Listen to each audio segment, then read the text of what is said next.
అన్న జర చూడే అప్పుడే మస్తు ఖర్చు పెట్టినా ఈ తాపగ్గిన ప్లాట్ అమ్మేసిన్నే మీ దయ్యిగా తమ్ముడు రేషన్ కార్డుల మీ బుజ్జి పేరు ఎక్కించింది నేనే జర మర్చిపోకు ఏమంటున్నా ఏ గిదో పనా కాక నేను చూసుకుంటది ఆ సారు మనకు తెలిసినోడే నువ్వైతే నాకు ఓటే వదినే నేను కౌన్సిలర్ అయితే ఫస్ట్ మీ ఇంటి ముంగట్నే రోడ్డు వేపిస్తా చూడు అప్పటిదాకా గడ్డం తీస్తే ఒట్టు అని పోటీల నిలబడ్డోళ్ళు గల్లీల బాట పడితే పెద్ద లీడర్ల ప్రచారం గిట్లుందిగా 7 మున్సిపల్ కార్పొరేషన్లు 116 మున్సిపాలిటీలలో ఎలక్షన్ల ప్రచారం రువ్వడి మీద నడుస్తుంది. అటు సీఎం రేవంత్ రెడ్డి సారు ఇటు మంత్రులు ఎమ్మెల్యేలు సీనియర్ లీడర్లు మునం పెట్టి తిరుగుతున్నారు. చెన్నూరు నియోజకవర్గంలో మంత్రి వివేక్ వెంకటస్వామి సారు అందరిని కలుస్తున్నాడు, పథకాల గురించి చెప్తున్నాడు, ఎక్కువ సీట్లు గెలిపిస్తే ఎంత ఫాయిదానో ఎరక చేస్తున్నాడు.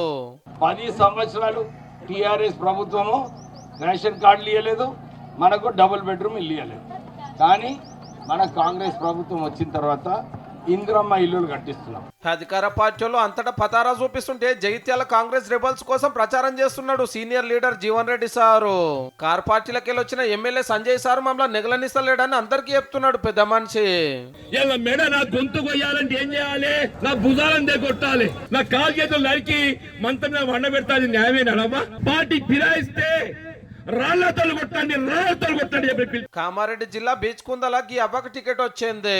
పెన్మిటి గంగారం 40 ఏళ్లు కాంగ్రెస్ పార్టీ కోసం కష్టపడి ఈ నడమనే కాలం చేస్తే ఇంటి అమ్మ నిలబెట్టిరాట.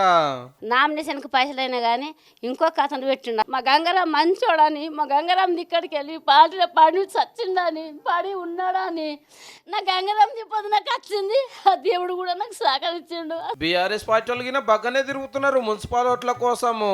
కాంగ్రెస్ పార్టీ ఇచ్చిన హామీలు తీరుస్తలేదు, తెలంగాణను తెలుగు చేస్తున్నారు. మా పార్టీని గెలిపిస్తే గట్టిగా ప్రశ్నిస్తామనేది మా నోళ్ళ మాట. బస్తీకి ఇల్లుకు క్యాండిడేట్లు పోతుంటే పెద్ద లీడర్లు ర్యాలీలు తీస్తున్నారు. హరీష్ రావు సారు, కేటీఆర్ సార్ అయితే సీదా అమ్మలక్కల ఓట్లకే సూటి పెట్టిండ్రు. కేసీఆర్ ఉన్నప్పుడు పెళ్లి అయినాక నెల లోపల 2 నెలల్లో వచ్చు. ఇప్పుడు పిల్ల పుట్టినాక కూడా కళ్యాణ లక్ష్మి చెక్కులు బంద్ అయిపోయినాయి. ముఖ్యంగా మా ఆడబిడ్డలను నేను కోరుతున్నా, మీకు మంచిగా కర్రు కాల్చి వాత పెట్టే మంచి అవకాశం దొరికింది. నెలకు 2,500 మీకు ఇస్తా అని మోసం చేసి ₹1,00,000 బాకీ ఉన్న రేవంత్ రెడ్డికి బుద్ధి చెప్పే అవకాశం మీకు వచ్చింది. ఇట్లనే కాదు బుగులు కూడా పెట్టిర్రు.